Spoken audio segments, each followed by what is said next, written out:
Seigneur, et c'est ce qu'on va voir d'ailleurs ce matin. Donc guide-moi maintenant dans cette étude et fais-nous du bien, je te le prie, au nom de Jésus. Amen. Voilà, donc Franck, comme il nous l'a dit, aujourd'hui nous sommes dans Jean chapitre 12. Je vous invite à prendre vos Bibles et à les ouvrir à Jean 12. Ce passage, en fait, assez connu, hein, l'entrée triomphale de Jésus. Alors avant de lire le texte, en fait, je voulais quand même nous rappeler le but de l'évangile de Jean, d'accord? Le but de l'évangile se trouve dans Jean 20 et le verset 31. Ces choses ont été écrites afin que vous croyiez que Jésus est le Christ, le Fils de Dieu, et qu'en croyant, vous ayez la vie en son nom. Ce qui est intéressant, c'est que Jean nous dit que tout ce qui a été écrit dans l'évangile de Jean a un but. Le but, c'est que nous croyons que Jésus est le Christ, donc le Messie, qu'il est le Fils de Dieu, donc il est Dieu incarné puisqu'il est de la même nature de Dieu, et qu'en croyant, nous ayons la vie éternelle. Donc le but, c'est vraiment un discours apologétique qui veut dire qu'il veut nous prouver que Jésus est vraiment le Messie. Et donc, notre texte d'aujourd'hui, l'entrée triomphale de Jésus, a ce but. Ce but de nous prouver que Jésus est vraiment qui il dit qu'il est. Alors, ce qui est intéressant, c'est que vous savez, dans l'histoire, beaucoup d'hommes se sont à un moment donné proclamés Messie. J'aimerais vous raconter l'histoire d'un homme qui s'est pris pour un Messie. Il s'appelle Sabbatai Tzvi. Je ne sais pas si vous avez entendu parler de ce gars. Il est né en 1626. Natif de Smyrne en Turquie, il s'est consacré à Dieu à l'âge de la raison lorsqu'il était jeune. Et donc, il s'est imprégné d'une connaissance approfondie de la Torah et du Talmud, donc les livres juifs, et surtout de certaines dérivations ésotériques. Et il a découvert un jour dans le calendrier hébreu qu'il est né le même jour de la destruction du deuxième temple, c'est-à-dire le 9 avril. Alors, c'était une sorte de coïncidence troublante pour lui et aussi une révélation exaltante. D'après le kabbaliste, le Messie tant attendu serait né le 9, disait-on. Alors, depuis cette révélation, ce gars qui s'appelle Sabbatai s'enfonce dans la méditation. Il consacre tout son temps à l'étude d'une abondante littérature kabbaliste. Kabbaliste, c'est un petit peu une manière de découvrir des vérités par des chiffres et des numéros, des trucs comme ça. Et donc, il était à la recherche de nouveaux indices soutenant celle qu'il croit être sa seule vocation. Et il pense au retour du peuple juif à sa terre ancestrale sous son égide. Il pensait que c'était lui l'homme de la situation, le Messie. Alors, vainement, son père veut le persuader de prendre une épouse et choisir une femme selon les jeunes filles les plus belles et les plus fortunées de sa communauté. Mais alors, lui, il répète: ma seule épouse, c'est la Torah, point barre. Alors la rumeur se répand dans la ville parmi les Juifs de Smyrne et des autres villes de Turquie sur les propos et les allusions de ce gars autour de ses rêves messianiques qui amènent le conseil rabbinique à l'interroger à toutes les questions qui lui sont posées. Il répond tout simplement ceci: c'est un mystère divin dont je garde la seule connaissance. Donc il dit: je suis le seul au monde qui sait vraiment que je suis le Messie. Alors il est inspiré, il prédit qu'en 5408 du calendrier juif, année qui correspond à 1648 du calendrier grégorien, que ce serait l'année de la délivrance. Il se donc proclame, tenez-vous bien, il se proclame Messie à l'âge de 22 ans. Il dit: je suis le Messie attendu des Juifs, prédit dans l'Ancien Testament. Alors bien sûr, ça crée un petit peu de trouble quelque part, surtout dans le côté des rabbins, et le certain Beth Din, c'est le tribunal rabbinique, prononce solennellement son excommunication et son expulsion de la ville de Smyrne avec l'approbation des autorités civiles. Donc, il se part, il se réfugie en Thessalonique, où il est accueilli triomphalement. Donc, il a un accueil triomphal, aussi bien par le célèbre cercle des kabbalistes que par une large population de la population juive constituée à l'époque. Et donc, sa réputation et maintenant devient grande dans toute l'Europe, en Afrique du Nord, même au Proche-Orient, à tel point que nombreux sont ceux qui, partout, sont persuadés qu'il est le Messie invoqué et annoncé depuis la destruction du deuxième temple. Donc, il y a vraiment un mouvement qui croit qu'il est vraiment le Messie. Alors, le retour à la terre des ancêtres est désormais devenu une certitude. Toutes proches, un peu partout, les familles entières se préparent en liquidant leurs biens, donc les gens vendent leurs biens en vue du grand rassemblement et la suite. Et dans chaque dans le Balkan, en Égypte, au Proche-Orient, nombreux sont les adeptes qui mènent campagne pour entraîner les masses populaires à renforcer le mouvement, qui accentue son soutien et bien sûr son soutien financier. Parmi les grands ténors, un jeune exalté palestinien qui s'appelle Nathan de Gaza. Il parcourt les principales villes de l'Est méditerranéen pour inciter le grand monde à venir tous en Israël et à préparer le grand jour de l'entrée triomphale de Sabbatai à Jérusalem. Tout pointe sur l'entrée de cet homme à Jérusalem. Eh bien, mes amis, c'était un raté total. À son arrivée en automne 1665, les rabbins, après une nouvelle excommunication, le font expulser de la Palestine par les autorités turques. De retour à Smyrne, au milieu d'une foule délirante, la police le contient. Nathan annonce solennellement que Sabbatai se rendra à Constantinople pour essayer de détrôner le sultan et libérer la Palestine. Entre-temps, le mouvement se répand sur toutes les grandes villes d'Europe, de Venise, Amsterdam, Hambourg, Londres, Rome, et affluent en Turquie les délégués les plus nombreux pour participer au grand événement. Donc, il est à Constantinople maintenant. Et à l'approche du temps prophétique tant attendu, le 6 février 1666, Sabbatai et une nombreuse suite de fidèles est à bord un bateau qui est affrété pour les circonstances pour le retour en Israël. Il entre dans la mer de Marmara et bien avant d'atteindre Constantinople, le bateau est arraisonné par les autorités portuaires. Sabbatai est aussitôt arrêté et immédiatement jeté en prison. Alors l'effet est énorme, la consternation succède brutalement à l'enthousiasme qui avait atteint son paroxysme par une grande partie de la population. Le sultan, une fois rassuré contre toute atteinte de son autorité, montre sa magnanimité en donnant une tournure mélodramatique à toute l'histoire. Bien sûr, je lis ce récit, ayant fait sortir Sabbatai de sa prison peu après. Il le fait enfermer au château d'Abydos, surplombant la rive asiatique de détroit de Dardanelles, où il fut installé dans ces conditions de confort et de luxe dignes d'un prince royal, lui laissant en plus le loisir de recevoir tous ceux et les adeptes qui demeuraient encore envoûtés par son aventure. Mais ce ne fut qu'une transition apte à apaiser les esprits. Peu après, Sabbatai est porté devant le sultan qui, sous la menace de la torture, tenez-vous bien, lui fait accepter sa conversion à l'islam.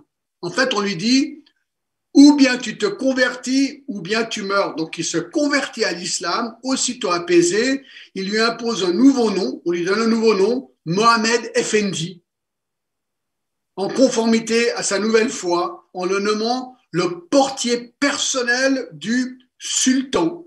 Eh bien, cette magnanimité n'est pas trop longue durée. Finalement, tombé en disgrâce, Sabbatai est transféré à Constantinople sous force de surveillance et peu après, déporté à Dulcineo, petite ville d'Albanie, où, d'après les rumeurs, il finit par mourir dans l'oubli et l'isolement le jour de Kippour 1676 à l'âge de 50 ans.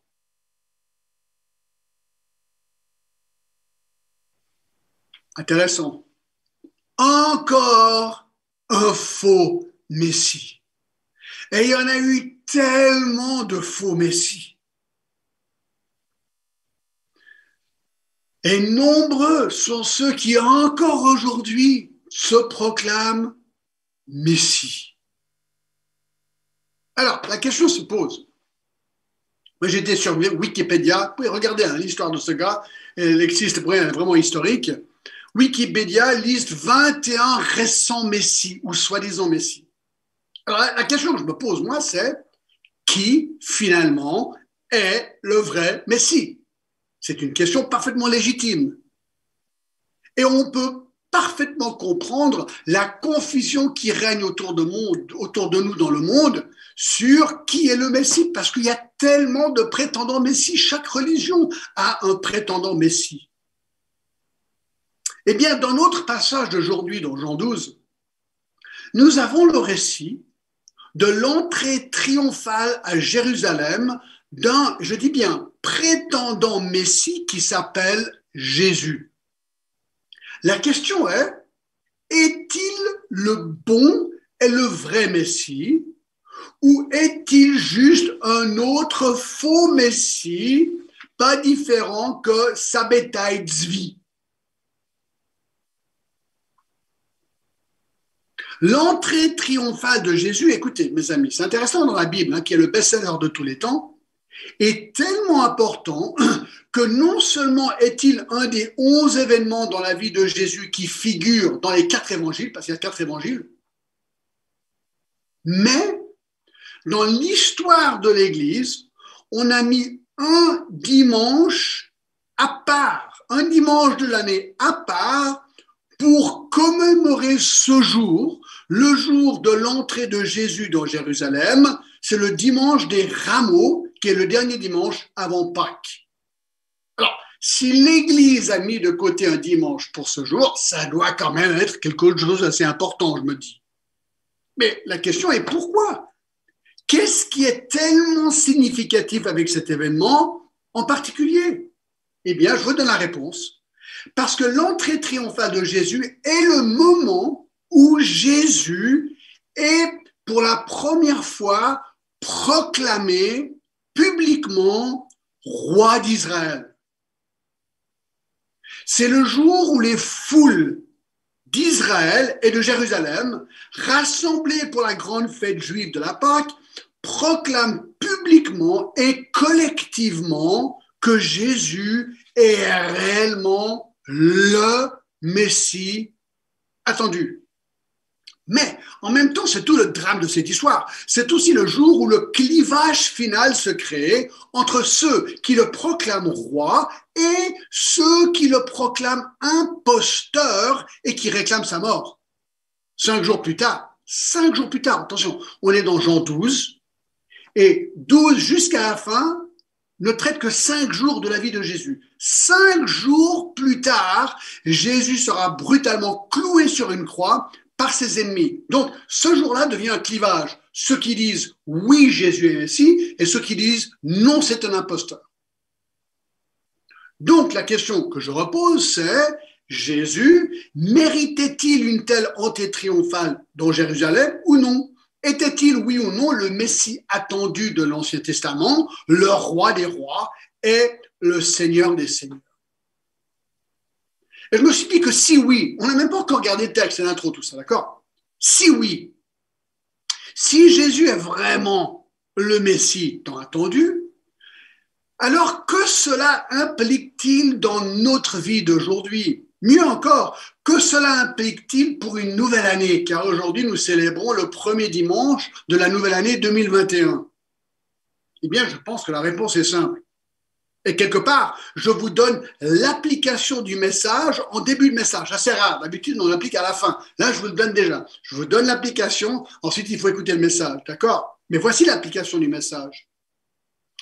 Puisque Jésus est réellement le roi des rois et le Seigneur des seigneurs, alors nous, comme la foule à Jérusalem ce jour-là, nous lui devons honneur, nous lui devons respect, nous lui devons gloire, nous lui devons adoration, nous lui devons notre vie. Car lui, 5 jours plus tard, a donné sa vie pour nous.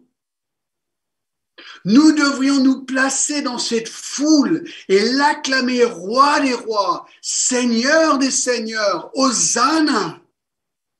Et cela devrait être notre résolution pour cette nouvelle année, de l'adorer et de l'adorer encore et de l'adorer encore. et de lui affirmer notre loyauté pour l'année à venir et chaque année jusqu'au jour de notre gloire où nous mourrons et nous serons avec lui. En revanche, si Jésus n'est pas le Messie, s'il n'est pas le roi des rois et le seigneur des seigneurs, alors il est imposteur, une contrefaçon, un faux prophète, un faux docteur, ce qui veut dire qu'il n'a aucun pouvoir sur nous, il ne peut pas pardonner nos péchés, il ne peut pas nous donner la vie éternelle. Il n'est qu'un homme, comme vous et moi, rien de plus. Et si tel est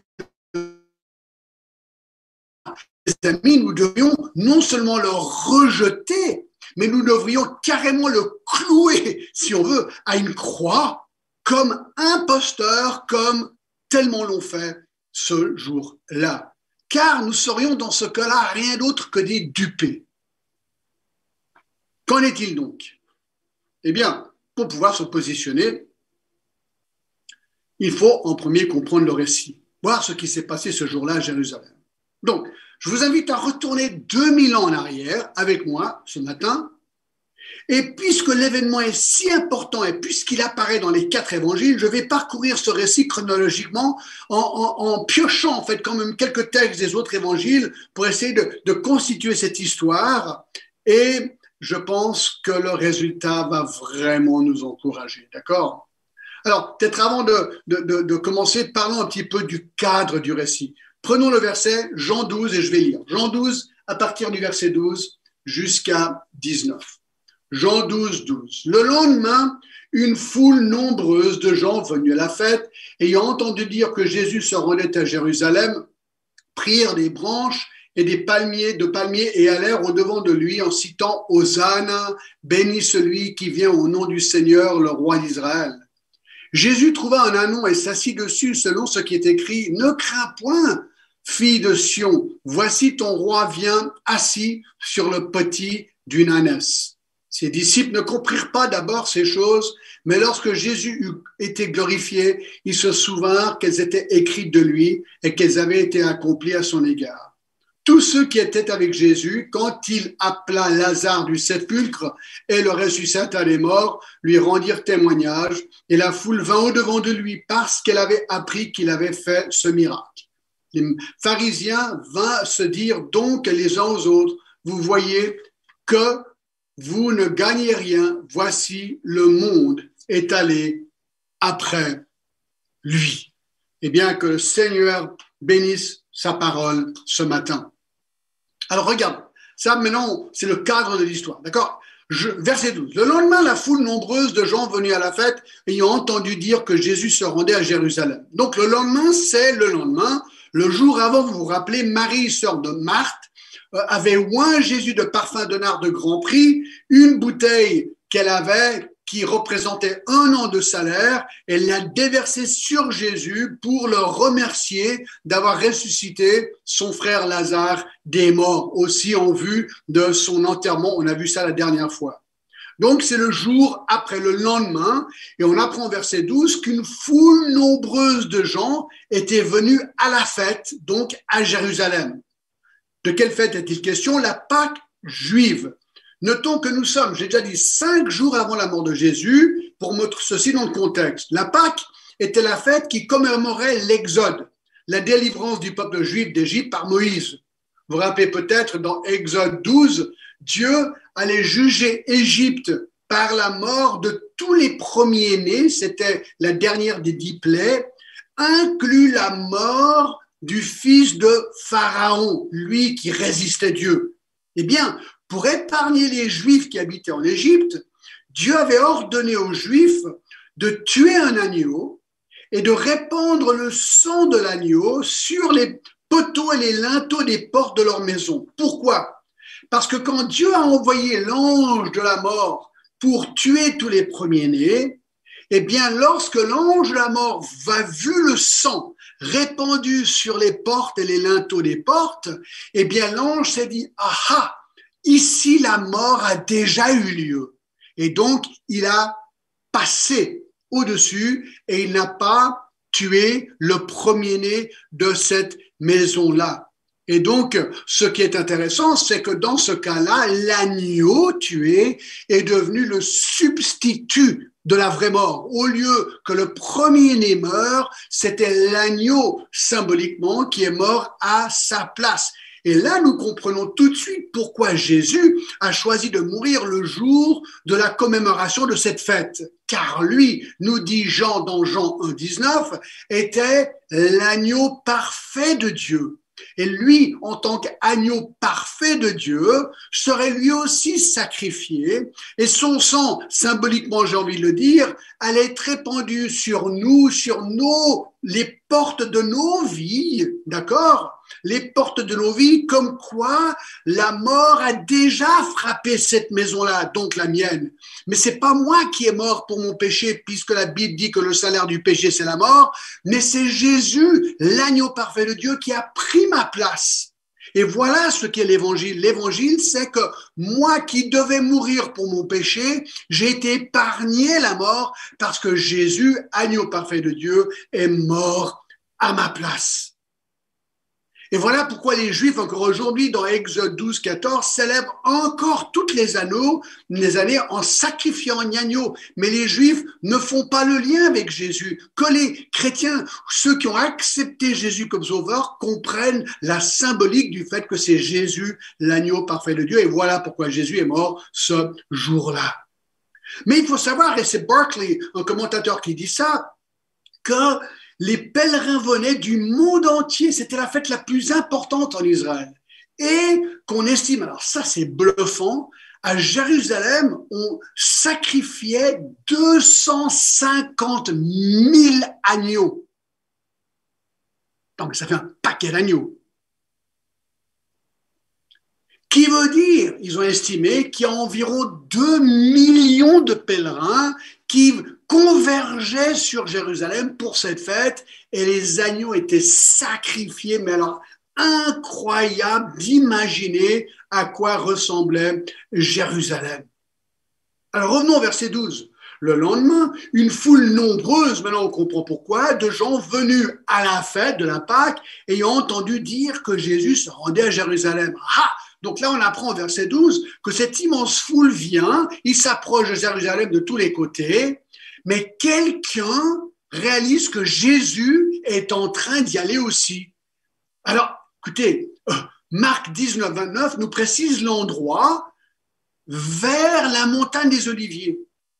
Donc la montagne des Oliviers est magnifique. Moi j'y suis déjà allé, c'est presque magique. Hein. Le mont des Oliviers surplombe la ville de Jérusalem. Beaucoup de photos de touristes sont prises de là. Et donc elle surplombe la ville de Jérusalem. Il y a la vallée de Kidron qui remonte sur Jérusalem. Donc quand on est sur le mont des Oliviers, on voit Jérusalem et on voit le dôme du rocher aussi aujourd'hui, ce dôme en or qui est musulman aujourd'hui, là à l'emplacement où était à l'époque le temple.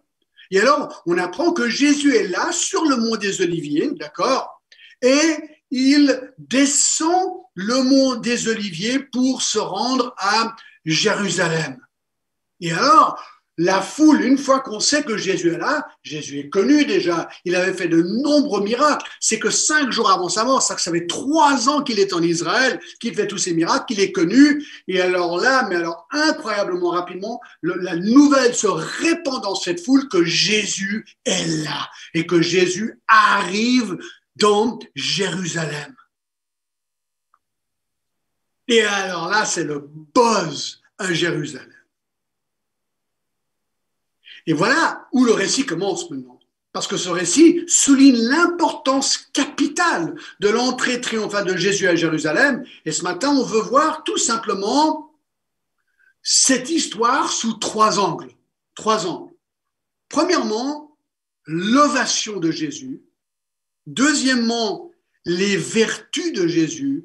Et troisièmement, les réactions à Jésus. Alors regardons en premier l'ovation à Jésus, verset 13, Jean 12, 13.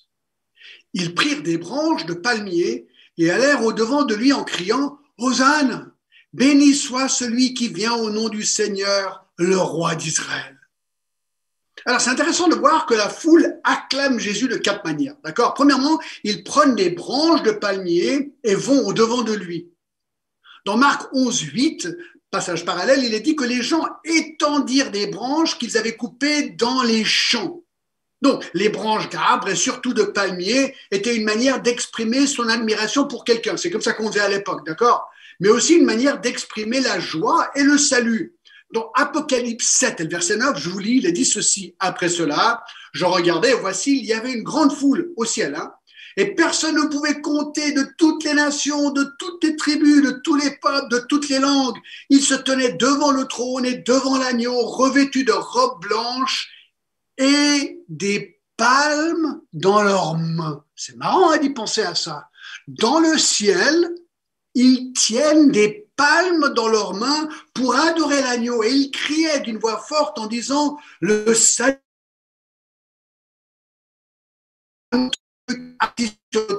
et à l'agneau ». C'est étonnant, je trouve. Donc, ils prennent des branches de palmier et vont devant lui. Les gens allèrent au-devant de lui. On peut imaginer les gens. Écoutez, vous voyez que Jésus est là, il y a des milliers de gens autour de vous. Il est en train de descendre et vous dites « Non, mais moi, je veux le voir ». Donc, vous courez à toute vitesse à l'extérieur pour essayer de vous trouver une bonne place sur le chemin pour être devant lui quand il passe. C'est ce qu'ils font. Les gens allèrent au-devant de lui. Ils courent à toute vitesse pour être devant lui, pour le voir passer et avec leurs palmiers. Troisième chose qu'ils font, les gens étendent leurs vêtements sur le chemin. Marc 11,8 dit que beaucoup de gens de la foule étendirent leurs vêtements sur le chemin. Donc, c'est comme s'ils prenaient leur robe ou je ne sais pas trop quoi et la mettaient par terre pour sorte… En fait, ce qu'ils étaient en train de faire, ils étaient en train de créer un tapis rouge. Sauf qu'il était multicolore, d'accord? Il n'était pas du rouge. Mais là où il allait passer, tac, ils mettaient leurs vêtements pour aligner la route de vêtements. C'était une pratique ancienne pour accueillir les nouveaux rois qui venaient d'être couronnés. Dans 2 Rois 9, alors je vais vous le lire, d'accord? Dans 2 Rois 9, 12a, il est dit ceci, mais ils répliquèrent mensonge, est-ce que je suis bien dans le 12? Non, ouais, 9, 12a, d'accord, mais ils répliquèrent mensonge, réponds-nous donc, et il m'a parlé, aussitôt, ils prirent chacun leurs vêtements qu'ils mirent sous Jéhu le roi, au haut des degrés, et ils sonnèrent de la trompette et dirent « Jéhu est roi ». Donc on voit que c'était une pratique, on mettait ses vêtements comme une sorte de tapis rouge pour le roi. C'est exactement ce qu'ils font ici pour Jésus. Et quatrième chose qu'ils font, ils crient leur louange. Chapitre 12, verset 13, ils prirent des branches de palmier, ils allèrent au-devant de lui en criant « Hosanna, béni celui qui vient au nom du Seigneur, le roi d'Israël ». Il est maintenant entouré de milliers de personnes devant et derrière lui et il crie « Hosanna, Hosanna, béni celui qui vient au nom du Seigneur, le roi d'Israël ». Hosanna, comme on l'a vu tout à l'heure, veut dire « sauve maintenant, sauve maintenant ». Certes, certains dans la foule comprenaient que Jésus était vraiment le Messie d'Israël, venu pour ôter les péchés, mais d'autres pas. Beaucoup de gens simplement pensaient qu'il était un libérateur politique. Donc, lorsqu'il disait « Hosanna », certains voulaient dire « oui, Hosanna, viens nous sauver spirituellement », d'autres disaient « Hosanna, viens nous sauver politiquement ». C'est comme on rentre dans une église aujourd'hui, tout le monde n'est pas nécessairement né de nouveau, tout le monde ne vient pas pour le même mobile d'adorer Dieu, mais ils sont là. C'est un peu pareil ici, d'accord?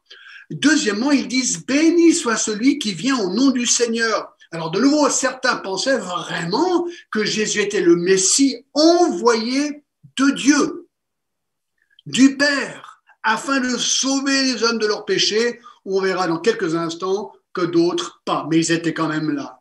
Et ensuite, il l'appelle le roi d'Israël. Alors, de nouveau, certains comprennent le fait qu'il est le roi d'Israël, bien sûr, spirituel, tandis que d'autres voulaient le proclamer roi politique. Et c'est intéressant que dans Marc 11, 10, il ajoute « Béni soit le règne qui vient, le règne de David, notre Père ». Alors, c'est intéressant que l'appellation règne de David ou fils de David, notre Père, fils de David, vous allez voir, David avait vécu 1000 ans avant, donc c'était très long. Par contre, on appelait Jésus fils de David, qui avait vécu bien des années avant lui. C'était pas son fils direct, c'était l'ancêtre David, d'accord? Eh bien, l'Ancien Testament avait annoncé qu'il fallait que le Messie soit né de la lignée du roi David. Vous pouvez vérifier 2 Samuel 7, 11 à 14. Il fallait que le Messie soit dans la lignée directe du roi David. Donc, ces gens savent que Jésus est de la lignée directe du roi David, et c'est pour ça qu'ils bénissent le règne qui vient, le règne de David, notre Père. Donc, c'est une manière messianique de dire il est réellement le Messie, puisqu'il est de la lignée de David, de Samuel 7. Donc, ce qu'on voit ici, c'est que la foule ovationne Jésus.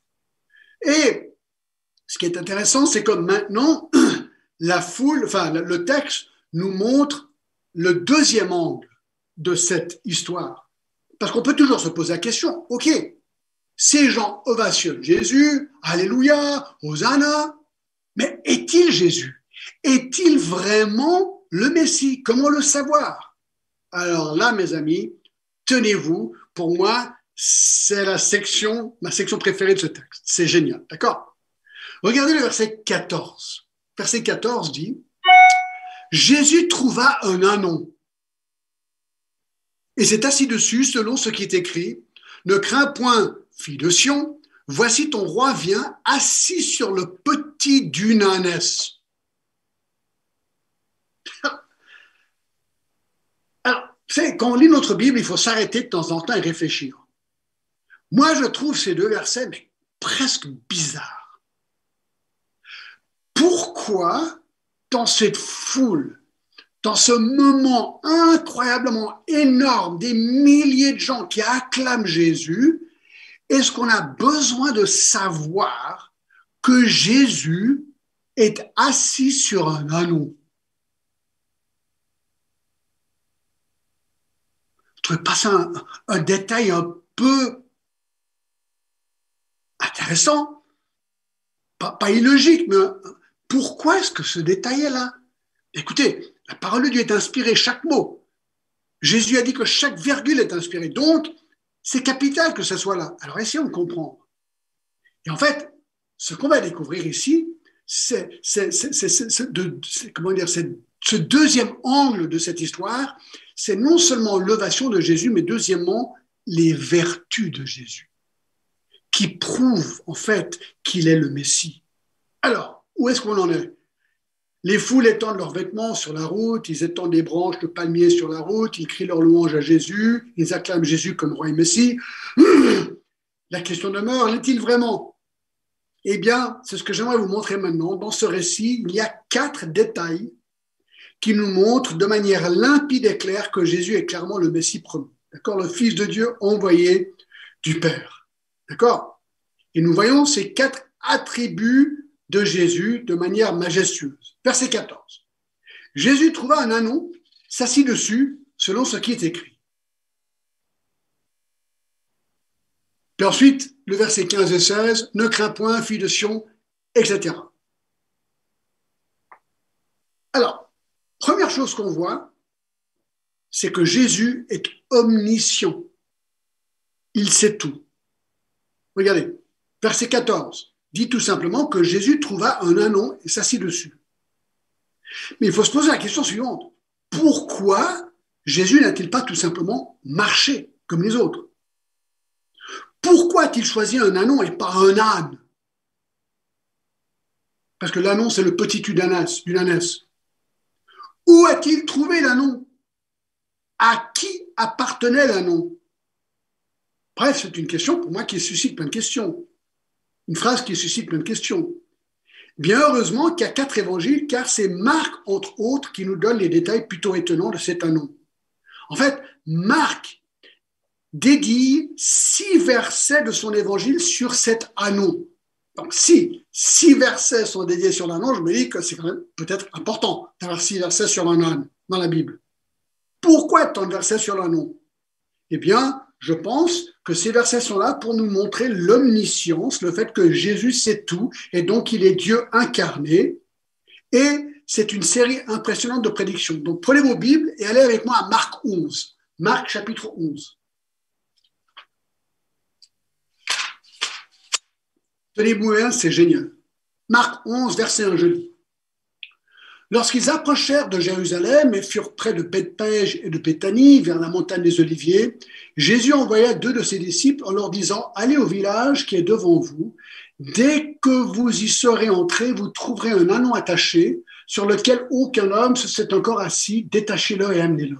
Si quelqu'un vous dit « Pourquoi faites-vous cela ?» répondez « Le Seigneur en a besoin et à l'instant, il le laissera venir ici. » Les disciples étant allés, trouvèrent l'ânon attaché dehors, près de la porte, au contour du chemin, et ils le détachèrent.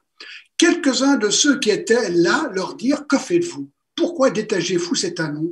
Et ils répondirent comme Jésus l'avait dit, et on le laissait aller. Et ils amenèrent à Jésus l'ânon, sur lequel ils jetèrent leurs vêtements, et Jésus s'assit dessus. Vous allez voir, vous ne trouvez pas ça absolument incroyable comme verset?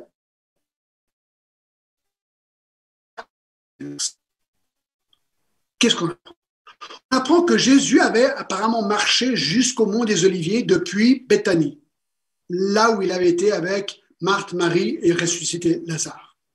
Il marche jusqu'au mont des Oliviers. Une fois qu'il est en haut des monts des Oliviers, il décide qu'il lui faut un ânon pour faire la suite de la route et descendre dans la vallée de Kidron et remonter à Jérusalem. Alors, notons les détails des instructions données à ses disciples concernant l'anneau. Et il faut se poser la question, comment Jésus savait-il tout ça? Première chose, verset 2, on est dans Marc. Le village en question, allez au village qui est devant vous. Donc, à un moment donné, Jésus dit, dans ce village là-bas, on ne sait pas lequel c'est, allez-y, il est devant vous. 2, l'emplacement de l'anneau dans le village. Verset 2 encore. Dès que vous serez entrés dans le village. Alors, je ne sais pas si ce village en question était comme les villages qu'on voit souvent en Europe, où il y a une sorte de route centrale. On rentre, on traverse le village et on ressort. Souvent en France, il y a un panneau. Vous entrez dans le village, en sortant, c'est le panneau barré. Je ne sais pas si c'était pareil, mais là, dans ce cas, il dit, quand vous serez entrés dans le village. Donc, au tout début, lorsque le panneau dit village, là, quelque part, pas autre part, là, il y aura quoi? Un ânon. Alors, 3. Quel est le type d'animal trouvé? Verset 2. Il dit, vous trouverez un ânon. Alors, c'est intéressant. Pas un âne, pas une ânesse, mais un ânon. Alors, un ânon, c'est quoi? C'est le petit d'une ânesse. Donc, c'est vachement précis quand même, d'accord? Très spécifique. Mais attention, pas n'importe quel type d'ânon. Il dit un ânon, verset 2 a beaucoup d'informations, attaché sur lequel aucun homme ne s'est encore assis. Donc, ils vont rentrer dans ce village, voir un ânon attaché, pas libre, attaché, d'accord?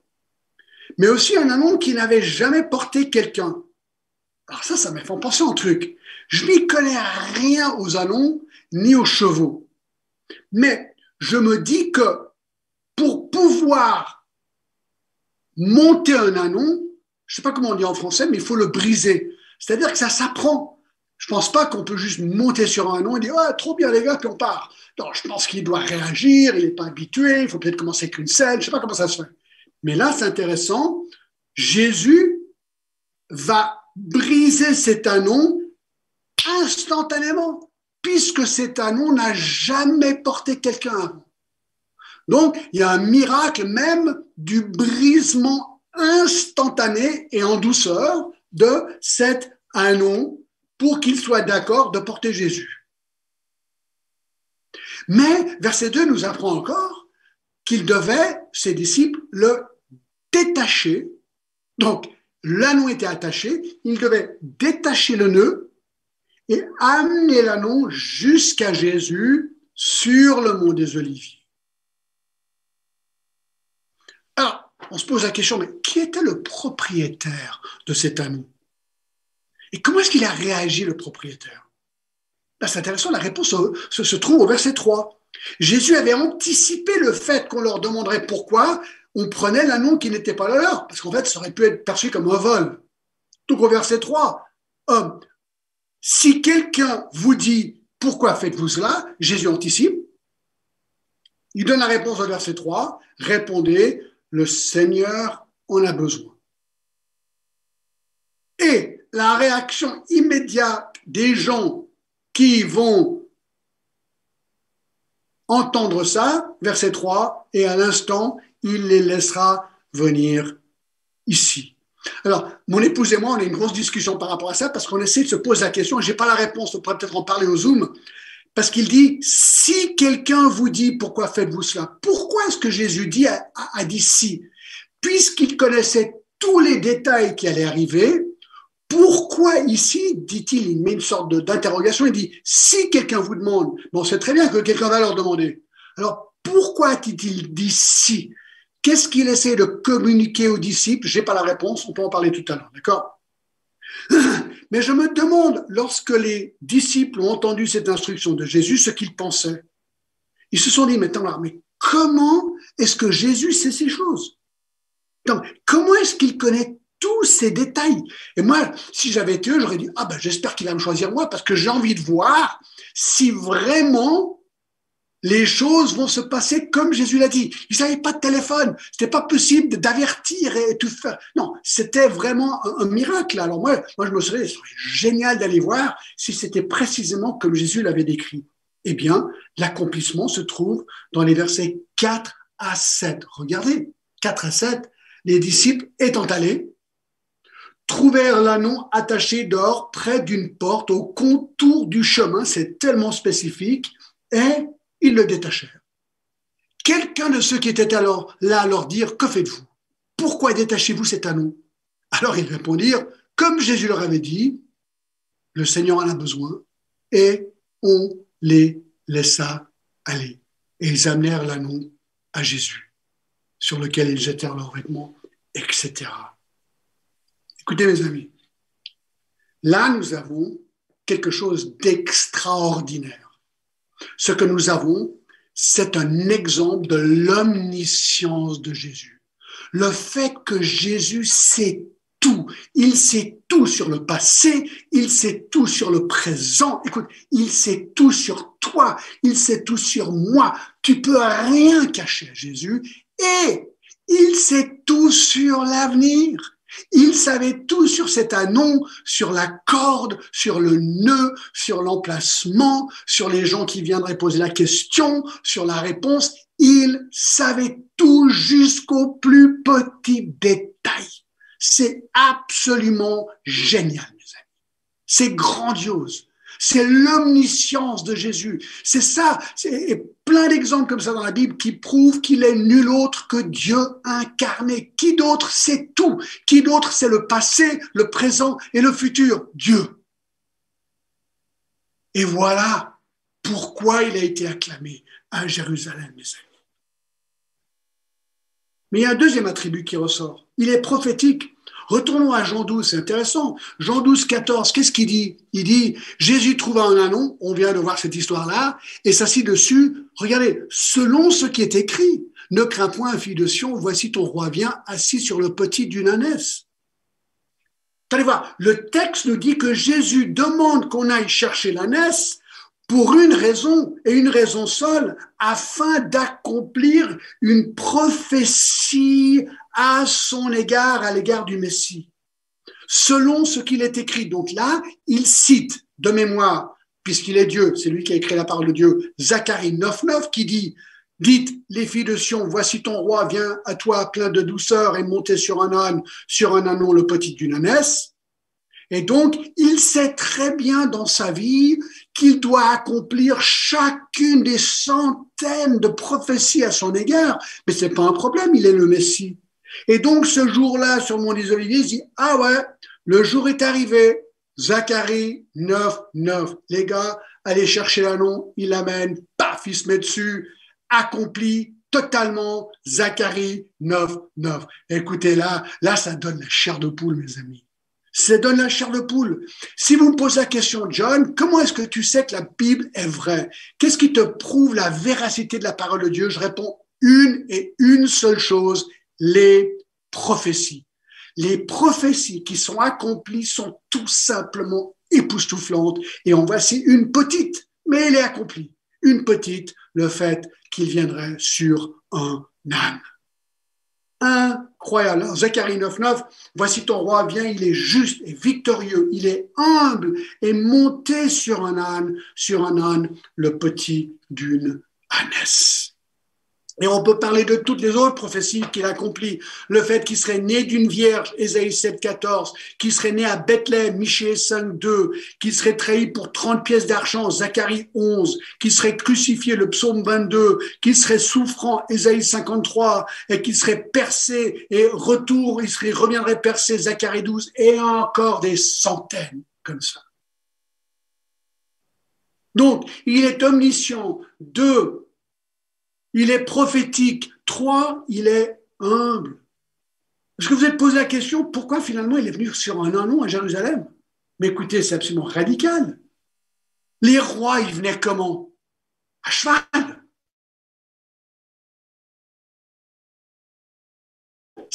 C'était la victoire. Et les chevaux blancs en plus. Il y a une photo de Napoléon qui traverse les Alpes à cheval. Mais en fait, la réalité, c'est qu'il est monté en âne parce que les ânes pouvaient monter, le cheval ne pouvait pas, mais il voulait se faire peindre sur un cheval pour se donner ce côté royauté. Pas Jésus. Pas Jésus. Lui, il est venu sur un âne. L'âne était le symbole de l'humilité. Jésus était humble. Jésus est venu pour mourir pour nous. Jésus est venu pour donner sa vie pour nous. Jésus est humble, voilà ce que la prophétie dit. Et donc, pour le montrer visuellement, il est venu sur un âne. Et sur un âne sur lequel aucun homme ne s'était jamais assis. Pourquoi? Parce que cet âne est devenu maintenant l'instrument d'un geste sacré. Cet âne a amené le Messie attendu à Jérusalem. Et il n'a été utilisé que pour ça. Et quatrième vertu qu'on voit de Jésus, c'est qu'il est doux. Encore dans Zacharie 9,9 où il est dit qu'il est doux. Ben oui, un roi doux. Vous savez, les rois aujourd'hui ne sont pas doux. D'habitude, les rois sont durs. Les rois veulent mener, ils veulent diriger, ils veulent contrôler. Non, Jésus est un roi, mais il est doux, il est humble. Il est différent des autres. Il est plein de douceur. Voilà pourquoi beaucoup de gens ont raté le fait que Jésus était le Messie, parce qu'ils voulaient un libérateur. Non. Qu'est-ce que Jésus a dit de lui-même? Ben, vous connaissez ces versets dans Matthieu 11, 28. Venez à moi, vous tous qui êtes fatigués, chargés, et je vous donnerai du repos. Prenez mon joug sur vous et recevez mes instructions, car je suis doux et humble de cœur, et vous trouverez le repos pour vos âmes. Voilà l'invitation absolument majestueuse. Écoutez ce que Napoléon a dit par rapport à Jésus. C'est intéressant. Je cite Napoléon. « Je connais les hommes. Je vous l'ai dit que Jésus-Christ n'était pas qu'un homme. Entre lui et chaque personne dans ce monde, il n'y a aucune possibilité de comparaison. Alexandre le Grand, César, Charlemagne et moi, nous avons fondé des empires. Mais sur quoi avons-nous basé les créations de notre génie? Sur la force. Jésus-Christ, lui, a fondé son empire sur l'amour. Et 7 heures maintenant, des millions d'hommes sont prêts à mourir pour lui. Ah, écoutez, alors là, mes amis, voilà le roi des rois. Et donc, je termine avec ceci. Troisième point, les réactions à Jésus. Comment est-ce que les gens ont réagi à cette entrée triomphale? Eh bien, écoutez, 4 réactions. Numéro 1, il y avait des gens qui étaient confus, verset 16. Les disciples ne comprirent pas d'abord ces choses. Vous savez, c'est pas un mal d'être confus. C'est pas un mal d'être en recherche. C'est pas un mal de se poser des questions, de dire, ouais, je comprends pas. Ils étaient confus, les disciples qui avaient passé 3 ans avec lui. Mais, lorsque Jésus eut été glorifié, une fois qu'il est mort et ressuscité, ils se souvinrent qu'elles étaient écrites de lui et qu'elles avaient été accomplies à son égard. Écoute, si tu es confus aujourd'hui, c'est pas la fin du monde, c'est normal. Mais donc, pose des questions, cherche des réponses. C'est pas un mal d'être confus, c'est un peu normal. Deuxième réaction, les convaincus, verset 17. Tous ceux qui étaient avec Jésus, quand il appela Lazare du sépulcre et le ressuscita des morts, lui rendaient témoignage. Alors là, c'est les gens qui ont vu la résurrection de Lazare, pas de doute, ils étaient là, ils acclamaient Jésus comme Dieu incarné, le Fils de Dieu, le Messie.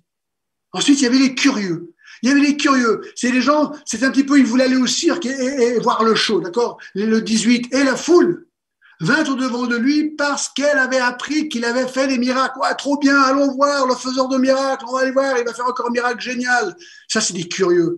Ils n'étaient pas intéressés par leur âme, ils voulaient juste voir le faiseur de miracles, ils voulaient voir le show au cirque. Et malheureusement, il y avait aussi un quatrième groupe. C'était les incrédules ou les contradicteurs, verset 19. Les pharisiens se dirent donc les uns aux autres, vous voyez que vous ne gagnez rien, voici, le monde est allé auprès de lui. Ils sont jaloux. Ils veulent leur mort. On avait déjà vu ça au chapitre 7, verset 1. Ils veulent sa mort. Et là, ils sont jaloux parce qu'ils rentrent en Jérusalem et des milliers de gens l'acclament. Et ils ne veulent qu'une chose, c'est de se débarrasser de lui. Et ça, ils le feront 5 jours plus tard. Donc, mon ami, voici la question que je te pose. Jésus, est-il le vrai Messie? En fait, qui est le vrai Messie? Sabbatai Tzvi, est-ce que c'est lui? Ou est-ce que c'est Jésus de Nazareth? Ou est-ce que c'est un autre de multiples prétendants? Écoutez, moi, je vous donne ma réponse. Sans hésitation. Et j'ai envie de le dire basé sur une chose, et une chose uniquement, les prophéties. Et Jésus est réellement le Fils de Dieu. Donc, deuxième question. T'en es où, toi? Est-ce que tu es confus? Est-ce que tu es convaincu? Est-ce que tu es juste curieux? Ou est-ce que tu es incrédule? Le choix est le tien. Écoute, 2021, moi je prie qu'aujourd'hui, tu deviennes un convaincu. Rendez-vous dans quelques minutes pour un Zoom et on peut discuter de tout ça. À tout de suite.